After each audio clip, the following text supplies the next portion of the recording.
Hi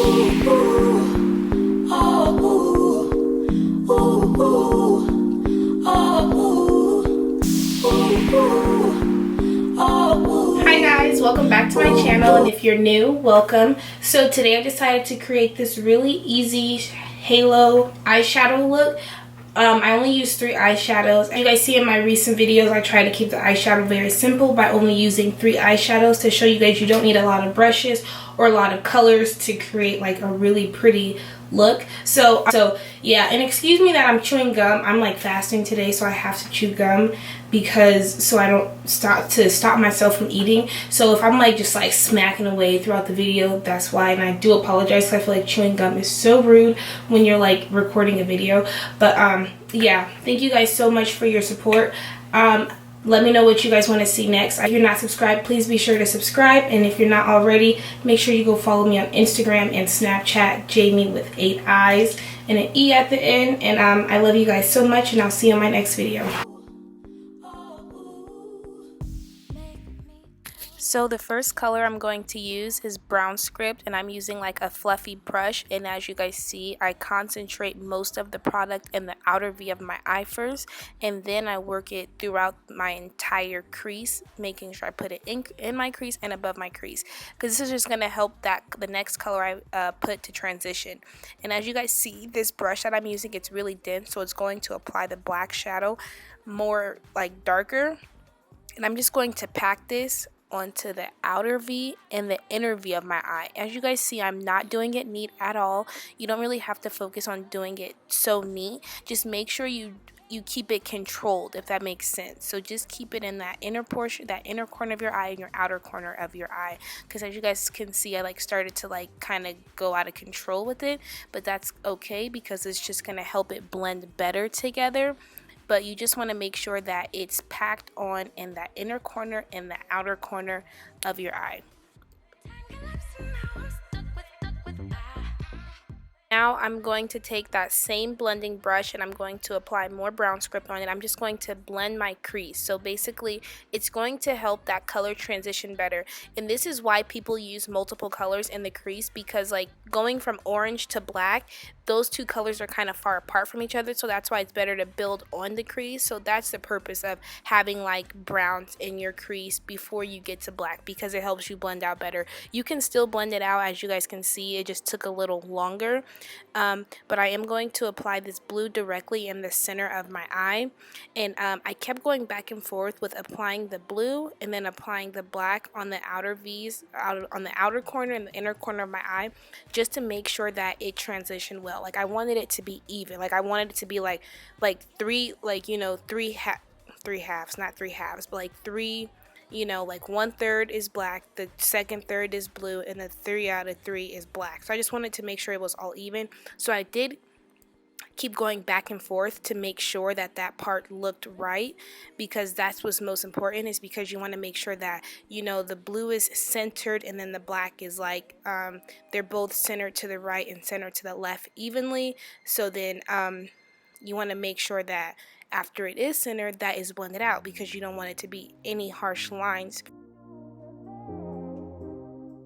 So this is the foundation that I've been using, this Pro Glow, and I have to mix the two to get my perfect shade. And I did apply my primer and color correct under my eyes off camera, but oh my goodness, you guys, this brush, this Real Techniques brush, bruh, why nobody ain't tell me that this brush was this good?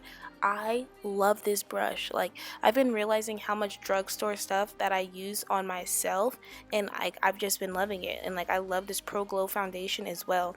And listen, I'm about to put y'all on. Plug this beauty sponge I've been using, $6, best beauty sponge. I'm gonna put the link in my bio so you guys can go get it. It works so good, latex free, vegan, all that, but it's a really good yeah, sponge. And I've been using this MAC concealer, and I like it just because I feel like it's quicker. Like when I apply it, I've literally cut the time in half that I do my makeup. Like I do not take as long as I used to, because I just be trying to get out and go. Like I don't have time to go be sitting here doing my makeup for a long time. But this is a really good concealer. I like it. It's creamy, not too, it's full coverage, but I don't feel like it's heavy. And as always, you know, I'm gonna blend out this concealer, and as of course I did spray with Fix Plus before, but yeah, this sponge works so good. If you guys follow me on Snapchat, then you've seen that I was like talking about it, but just to give you guys like an update, it's such a good sponge, and like I'm not really into trying other sponges besides the Beauty Blender, and I really like this one. And like I said, it was only $6. It's like the Aesthetica brand, but I found one cheaper. Like the Aesthetica is like $8 or something, and I found this one for $6. Boom. I'm about to put it in my description notes so you guys can go get it. And then I'm going to use the Laura Mercier directly under my eye to set that, and then to set everywhere else. Oh, what I will say about this brush, about this sponge though, is that it doesn't really pick up powder products like how when you pick it up, when you dip your brush, your sponge into loose powder like a beauty blender, it kind of melts on it. This doesn't do that, and I think it's because it's latex free maybe, but it still works really well. And as you guys can see, I'm still able to apply it, but it just doesn't like melt onto the sponge when you dip it in there. So I use two different powders when I set my face, which is what I'm doing right now. I use the Studio Fix to set my face, and this is like more of a full coverage powder, and I feel like it's great for setting the makeup. But when I'm going to dust away that powder extra under my eye, I use a mineralized skin finish in Dark Deep because it'll bring back that color to my face, but it's not as full coverage, so it won't like apply that darker color in those highlighted areas. It'll just bring back that color, if that makes any sense. So that's why I like that one, because it's not as full coverage as that Studio Fix. But oh, and please excuse this part over here, you see me like holding it down. I didn't gel this side down yet, like I was waiting to do it afterwards, so that's why it's like sticking up, but we just gonna pretend like we didn't see that. And let's see over here, I just got my ears pierced. I got my third hole in my tragus, and I'm like so excited, and I just want to show it off. Y'all see it? Yeah, you look at it.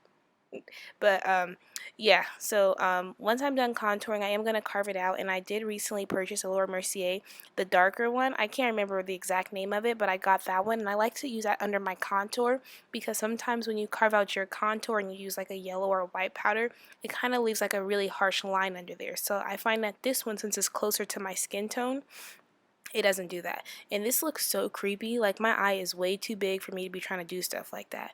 But I am just going to smudge that blue only in the center, and on the outer portions of my eye I smudged it out with black.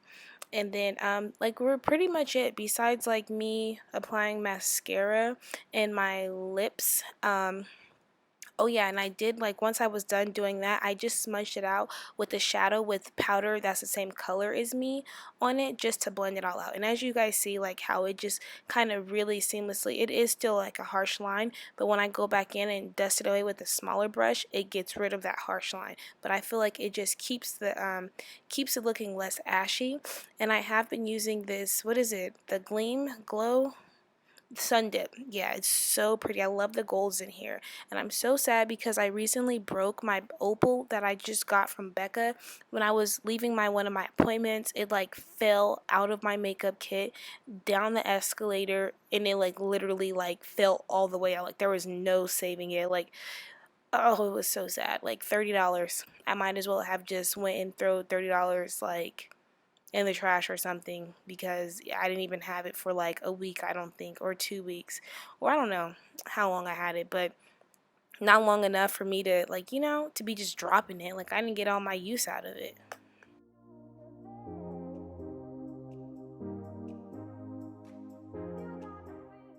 But I always like to run a Q-tip around my lips before I apply my lip liner, because if I have chapstick on, and it kind of just makes it harder, and when it's on a drier surface, the lip liner applies way better. But I have been doing this new combination, and it's so pretty, where I just use this chestnut lip liner from MAC, and then in the center I use the NYX Buttergloss in Fortune Cookie, and it's kind of like a tinted gloss, so it's like a nudie clear, yeah, but I love the combination. Like it looks so pretty. But that is it. Thank you guys so much for watching. I hope you guys enjoyed this video, and I hope you guys learned something from it, and I will see you guys in my next video very soon.